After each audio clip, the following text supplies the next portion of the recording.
नमस्ते। इस एक्सप्लेनर में बहुत बहुत स्वागत है। आज हम एक बेहद ही दिलचस्प विषय को डिकोड करने वाले हैं, 2026 का यूट्यूब इकोसिस्टम। मतलब यहाँ सिर्फ थ्योरी की बात नहीं होगी, बल्कि एक एकदम सॉलिड काम करने वाली डुअल इंजन ग्रोथ स्ट्रैटेजी तैयार की जाएगी।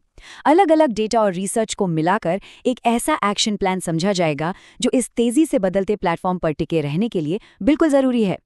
अब इस स्ट्रैटेजी में गहराई तक जाने से पहले ये समझना बहुत ज़रूरी है कि आखिर दांव पर क्या लगा है। हाल ही में एक हिंदी ब्रॉडकास्ट में ये बिल्कुल साफ कर दिया गया कि YouTube ने बिना मेहनत वाले या कह लें इनऑथेंटिक कंटेंट के खिलाफ एक बड़ा कदम उठाया है। चैनल रातों रात डिमोनेटाइज हो रहे हैं।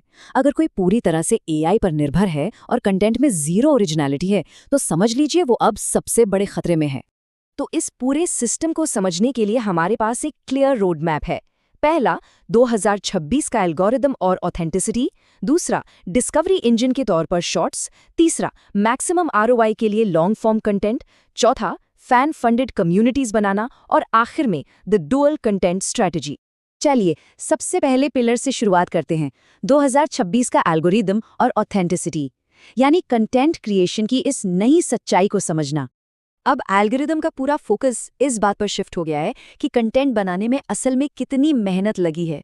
ओरिजिनल एफर्ट और लेजी AI के बीच का फर्क अब एकदम साफ है। एक तरफ है असली चेहरा, असली आवाज और एक जेन्युइन पर्सनैलिटी, और दूसरी तरफ बस ऑटोमेटेड स्क्रिप्ट्स और रैंडम क्लिप्स जिनमें कोई वैल्यू नहीं होती। जो चैनल सिर्फ कॉपी पेस्ट के भरोसे बैठे हैं, उनके लिए अब सीधा डीमोनेटाइजेशन का रिस्क है, जबकि अपनी पर्सनैलिटी दिखाने वाले चैनल्स तेजी से आगे बढ़ेंगे। सीधी सी बात है, पूरी तरह से ऑटोमेटेड शॉर्टकट अब एक फायदे का नहीं बल्कि नुकसान का सौदा है। अगर लंबे समय तक टिकना है और रेवेन्यू को सुरक्षित रखना है, तो दर्शकों का भरोसा जीतना ही होगा, और ये भरोसा लगातार मेहनत और एक ऑथेंटिक ब्रांडिंग के बिना नहीं मिल सकता। ये अब कोई ऑप्शन नहीं बल्कि मैंडेटरी है। अब आते हैं हमारे दूसरे हिस्से पर, डिस्कवरी इंजन के रूप में शॉर्ट्स, वायरल होने का विज्ञान और नए दर्शकों को अपनी तरफ खींचना। दर्शकों का ध्यान खींचने और उन्हें जोड़े रखने के लिए एक बहुत ही खास 4 स्टेप स्ट्रक्चर काम आता है। शुरुआत के 2 सेकंड का हुक, फिर कॉन्टेक्स्ट, उसके बाद मेन पे ऑफ और आखिर में लूप। ये स्ट्रक्चर अटेंशन को इस तरह बांधता है कि लोग वीडियो को बार बार देखते हैं। और सच मानिए, आज के एल्गोरिदम को ये रीप्लेस बहुत पसंद आते हैं। और यहीं पर एंट्री होते हैं VVSA की, मतलब व्यूड वर्सेस स्वाइप्ड अवे। 2026 में यह सबसे बड़ा फिल्टर बन चुका है।